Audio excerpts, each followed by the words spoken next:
Right, people, hopefully this focuses. Welcome back to the tube. Today I've got a little update for you. A couple of videos ago I was talking about can I lose body fat very, very fast in a diet, and we are 3 weeks into the actual diet, 4 weeks into the process because I had a week holiday. So obviously I wasn't trying to massively diet on holiday. I kept things tight, but I wasn't trying to push it too hard. So in this video I'm going to kind of explain the pros and cons so far behind losing 5 kilos within 3 weeks of dieting, and potentially give you a little bit of an insight to see whether it's actually worthwhile for you. Now, the first thing to understand is the why behind it. If you've not watched the video before, I have basically got a holiday coming up in 7.5 weeks time.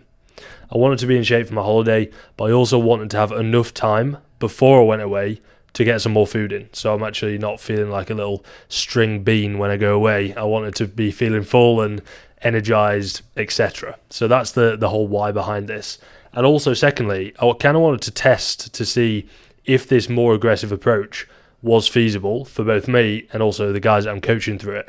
At the minute, for people that I coach, we tend to go somewhere between half a kilo and a kilo a week. Most people somewhere around that kilo a week mark if they're a bit more experienced. If they're not so experienced, a little bit lower down, right? I wanted to say, okay, can we go like 1.5, 2 kilos a week and still maintain as much muscle as possible? I am being my own experiment, I guess you could say. So here's some lessons. First of all, the pros.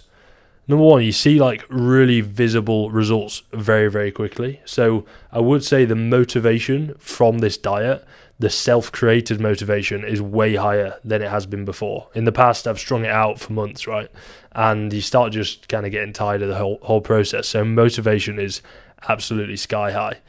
Number two is, and I think you need this, by the way, if you're gonna do this process, is having like a really, really clear structure of exactly what you're doing. Because if you don't have that calorie targets, the protein, the macro, the fats, the carbohydrate targets each day, if you don't have your step targets or your cardio targets set in stone and completely accepted, realistically, you're not going to lose 1.5, 2 kilos a week. It's going to be much slower. But having that structure definitely keeps you a lot more focused to the current phase, which is nice. Pro number 3 is you definitely feel, like I say, in the zone. You feel like you're doing it properly, which is a nice feeling to have and not sort of faffing about. And finally, number 4, because this phase is so much shorter, you can sort of see the end of the tunnel as soon as you start. Because I'm like, right, I've got 5 to 7 kilos to lose, 5 down so far, 5 to 7 kilos to lose in X amount of weeks. I can see that. It doesn't feel like miles away. So it's been a lot easier to stick to it, and because I can see the light at the end of the tunnel, should you say. So I would say pros, it's good. If you can go all in for a set window, then you're going to be cooking. You're going to make some serious progress. Now, unfortunately, I have noticed a couple of cons, which I was expecting, but potentially not this much. Con number 1 is I have definitely had much higher hunger than before in previous diets, and also much larger energy drops throughout the days. Some days I'm just sat here at this chair fully monging out on my computer, and then like half an hour goes past and I'm like, what the hell just happened? So that's not ideal. I will say that that is far from ideal, especially sort of after week 2 or 3. After week 2, I'd say that started picking up. Number 2 is my training performance hasn't suffered, which is great, right? I feel like I'm just as strong as when I started. However, my motivation to train is so much lower than it normally is when I've got plenty of food in me. I'll be sat here again doing some work. The gym is just out there, by the way, and I'll be thinking, right, I'm gonna train in 10 minutes, and then 10 minutes goes by, 15 minutes goes by, 20 minutes goes by, and I've really just got to force myself out my chair. And when I actually get into the session, I enjoy it, but I do feel like I want to get in and out session shorter because I've not quite got that oomph to really go and attack the session. So that is probably the biggest downside for me. I love training, so going from loving it to kind of just liking it is a little bit washed, can't lie. Then number 3 is, I guess, from a socials perspective, I have had to make some socials trade-offs. I haven't actually forcefully missed out on anything, but I've had to make adjustments to like the food I'm eating, the drinks I'm having when I am actually away. Because when you're attacking this aggressively, that balance scale has to shift more towards the side of physique progress as opposed to social enjoyment if you're trying to push it hard. But understand that obviously you're pushing the socials aside a little bit for a short amount of time, but you get back to them a lot quicker. So that's sort of what I've got in mind, which is also kind of a nice thing, because you're like, you know what, I'm just cracking on with this, and it's only a couple of weeks. I've still had meals out, but I've had to make sensible decisions.